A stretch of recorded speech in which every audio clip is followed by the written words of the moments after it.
سلام و ارادت. ابوالفضل هستم. خوش اومدید به چنل یوتیوبی من. یه دفترچه از پر از یادداشت هایی که من 7 سال یادداشت میکنم و هیچ استفاده ازش نکردم برای چنل یوتیوب.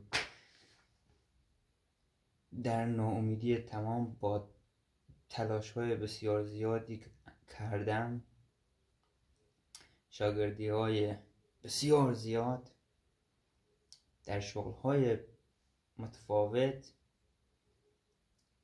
از اینا بگذاریم، بعدا توضیح میدم.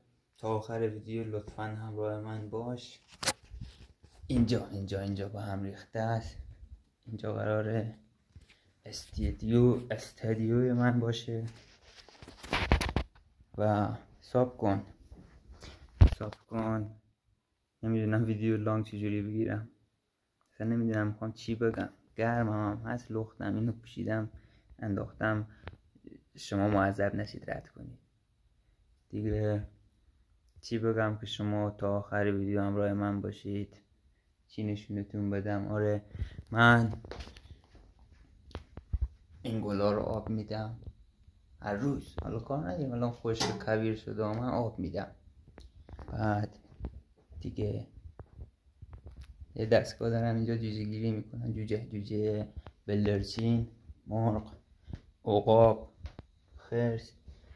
اینم آینه است، شما میتونید خودتون رو توی آینه ببینید.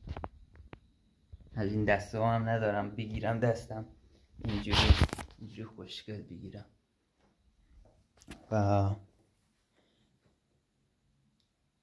پول ندارم، میخوام به درآمد دلاری از طریق یوتیوب برسم.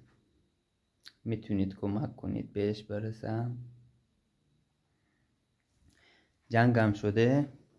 از شانس من تا شروع کردم به ویدیو آپلود کردن، یه اون اسرائیل کسکش اومد با من داخل رو تهران ایران. هیچی دیگه، من موندم و یه دنیا آرزو. چیکار کنم که بشه؟ 2 دقیقه و 30 ثانیه است دارم تا حرف میزنم. موندم چی بگم، حرف تو این کله هست، این زبون ساقط از گفتنش. یه لاک پشت دارم بهتون بعد نشونش میدم. یه گربه دارم دیگه. وقتی نمیدونی میخوای چی بگی، چی کار کنی، اینجوری میشه. من واقعا الان نمیدونم میخوام چی بگم، چی کار کنم. فقط میخوام یه چیزی آپلود کنم شما با من آشنا بشید. اسم من ابوالفضله. حالا تا همینجای کار همین رو داشته باشید، ببینم بعداً چی کار میتونم بکنم، چی میتونم در اختیارتون بذارم.